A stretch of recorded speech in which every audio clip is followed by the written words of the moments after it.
Hi there, this is Karina Dewey. I'm doing my speech on Shirley Temple. Shirley Temple was born in Santa Monica, California on April 23rd, 1928. She was the youngest of three children. She had a mother and a father, and her mother was a housewife, so she just stayed at home and worked. And then her father was a bank teller. Shirley Temple is the most famous child star of all times, and as of today she still is, or was. And she starred in over 43 films, and many of them she was the main character. During her career, she made over $30 million, and she began her career at an early age of 3. She starred in many short films, what they refer to as shorts and bit parts. Many of these were just parts where she was wearing like a little diaper and just cried and acted silly. And some of the names were War Babies. And at this time, she only made $10 a day. And from that point on, she only got better, and she was able to receive more roles. And later in her career, she made as much as $1,250 a week. And this was in 1934, so that was quite a bit of money. And by 1934, she had already signed with Fox, which is a television producer, or entertainment producer. And during that time, she made as much as $10,000 a week. And she made many movies. She actually put out this book. It's just all the different movies she had. And as I said, there's over 43 of them. I'll mention a few. You may have heard of them. I'll mention the ones that were produced from 1934 on.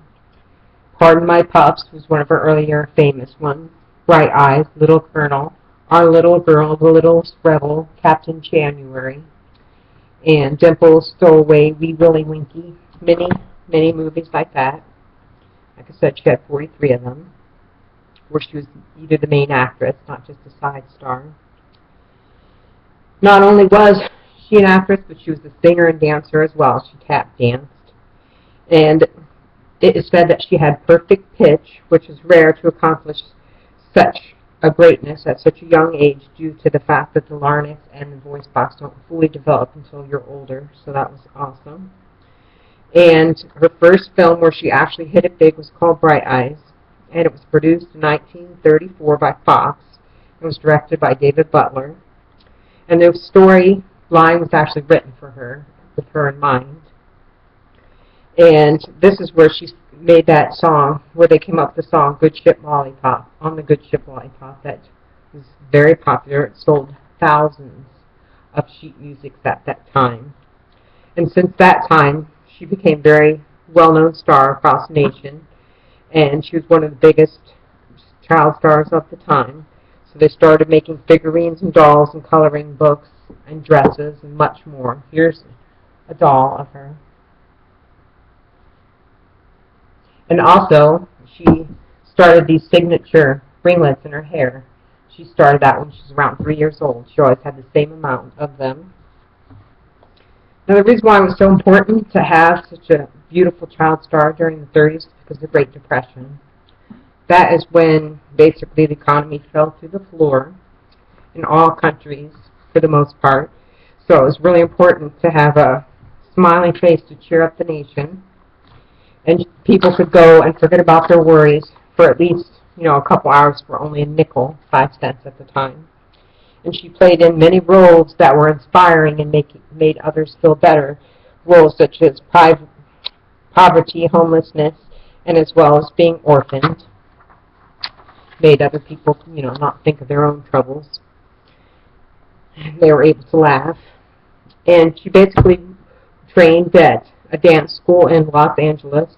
She started in September 1931, and it was a mere 50 cents a week.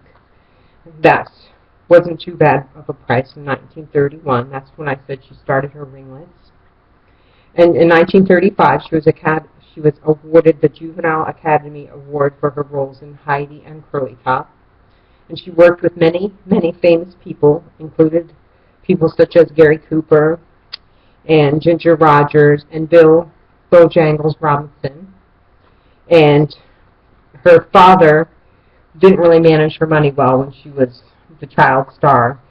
So she had to overcome that in her life once she got older and became, an adult star, which she wasn't near as famous. She had to try to save her money. And basically the end of her child career, not her career, is, as being a child, was in 1940, is with the film called Bluebird. The critics gave it, thumbs down. Nobody really was interested in it. Also, The Wizard of Oz came out at that time. That was a lot more popular with Judy Garland. In 1943, she met her husband, John Agar, and in 1945, she got married. She had one female offspring named Linda, but unfortunately, she quickly divorced in 1950, and she soon met her new husband, Alden Black, and that was during the 1950s. And she had 2 children with him, Charles and Lori. In 1961, she co-founded National Federation of Multiple Sclerosis, and in 1967, she ran for Congress, but she was defeated. In 1972, she overcame breast cancer, and she did retire at the age of 22, although she still has made TV appearances since then. And I wanted to just show you, she wrote her own book. It's called Child Star by Shirley Temple Black, which is her new name because she got married. Now, the reason why I chose her to do as my speech is because I found her very interesting and cute and inspiring.